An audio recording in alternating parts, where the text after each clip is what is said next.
The Cooler Master Silencio S400 is a micro ATX case with an emphasis on silent operation. Exterior-wise, the S400 is quiet as well, featuring clean lines without any flashy design elements.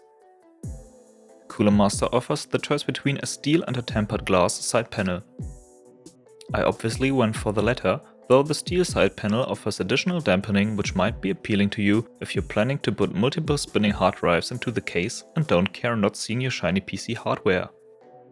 Either panel is secured by 2 thumb screws and a few notches in the PSU shroud that lets you slide the panel to take it off easily. The backside is also secured by 2 thumb screws, so hardware access is fast and toolless. Removing the backside gives access to the cables. Cooler Master also stored the included mounting hardware here. I'm pleased to see that they included a 3-way PWM fan splitter with the case. One fan is already connected, 2 fans are included with the case and already pre-installed, both of which are 220mm PWM controlled fans from Cooler Master and claim to be somewhat silent. Air is sucked in through 2 front gaps and a small gap at the bottom of the case.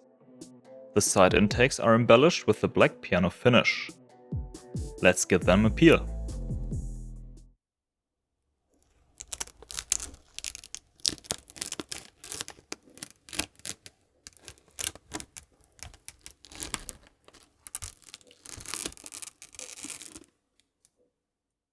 The intake gaps are quite respectable at about 12mm of width or roughly half an inch. It's safe to say that the S400 isn't an airflow monster, but many cases with a similar minimalist design approach feature smaller air intakes. The front itself is pretty much as minimalist as it can get, showing just the outlines of the Cooler Master logo, even barely visible from some viewing angles. The front panel itself is a swinging door held closed by 2 magnets. It's also reversible if you wish to open it the other way. Opening the front gives easy access to the dust filter. So cleaning the filter is an absolute breeze, especially comparing this to other case fronts that often require brute force to open. However, some force is required to access the screws of the top-mounted drive cage that can host an optical drive if you still need one. Removing the whole front is needed for installation or deinstallation only.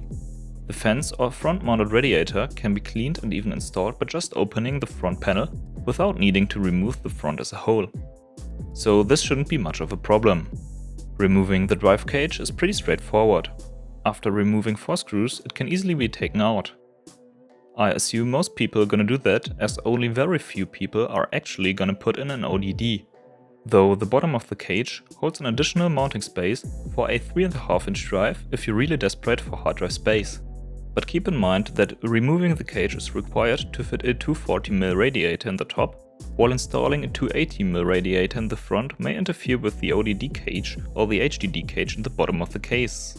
The bottom cage can host 3 3.5-inch drives and may be relocated towards the PSU to guarantee radiator clearance. Deinstalling the cage makes room for easier cable management if you don't need big drives. 2.5-inch drives can be installed on top of the PSU shroud if you don't mind them to be visible. Mind that they may get a bit toasty when installing an open-air graphics card on top of them. Utilizing the 2.5-inch mounting spaces behind the motherboard makes much more sense.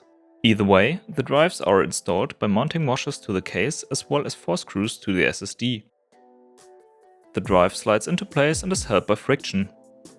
To lift up the Silencio branding, the inside of the front is heavily damped with a foam-like material, while the back panel is lined with a kind of textile. Both parts are quite heavy and give a high-quality impression. The dampening might not be particularly useful against loud fans, as the somewhat restricted airflow leads them to spin faster, what effectively eats up the benefits of the dampening. Though pump noise, coil whine and hard drive noise can be reduced by a well-damped case. If you even want more dampening, the S400 offers the choice between 2 top panels, both of which come included with the case. One panel is a mesh dust filter that magnetically attaches to the top of the case. The other panel is lined with dampening material and will completely close the top. It can be inserted with the notch pointing to either the front or the back of the case. Despite looking like metal at first glance, it's actually made of plastic, what will be apparent from some viewing angles. Next to the top panel, the I/O is located. Nice to see Cooler Master using grey USB ports for the two USB 3.0 ports, or 3.2 Gen 1 as they are named nowadays. This accomplishes the minimalist case design much better than those plain blue ports. To the right you will find a combined headphone and mic jack as well as a SD card reader.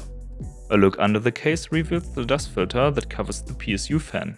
Cooler Master went for an, let's say, interesting design, utilizing some metal lugs to keep the mesh filter in place. This makes cleaning the filter pretty inconvenient, as taking it off and especially putting it back on is somewhat fiddly. I would like to have seen a construction that allows the filter to slide out and back in, which is a pretty common design. Even more, the filter isn't easy to reach as the case is relatively close to the floor. I measured about 7 mm of clearance. Now moving on, here's a size comparison against a regular ATX mid-tower as well as against one of the bigger ITX cases. As being an mATX case, the S400 sits right between the 275R and H210. I personally find mATX to be a very compelling form factor, especially given that multi-GPU setups are virtually dead for gaming rigs.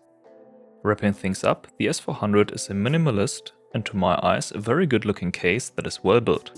I've got a build montage with this case coming up soon, so stay tuned. Please consider to subscribe and thanks for watching.